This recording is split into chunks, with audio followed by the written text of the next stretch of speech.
श्रीलक्ष्मी श्रीमहालक्ष्मी क्षीरसागरकन्यका उत्तिष्ठ हरिसम्प्रीते भक्तानां भाग्यदायिनी। श्रीलक्ष्मी श्रीमहालक्ष्मी क्षीरसागरकन्यका उत्तिष्ठ हरिसम्प्रीते भक्तानां भाग्यदायिनी। उत्तिष्ठोत्तिष्ठ श्रीलक्ष्मी विष्णुवक्षस्थलालये उत्तिष्ठ करुणापूर्णे लोकानां शुभदायिनी।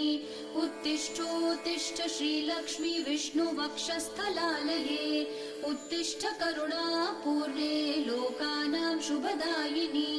श्रीपद्ममध्यवसिते वरपद्मनेत्रे श्रीपद्महस्तचिरपूजितपद्मपादे श्रीपद्मजातजननी शुभपद्मवक्त्रे श्रीलक्ष्मी भक्तवरदे तव सुप्रभातम्।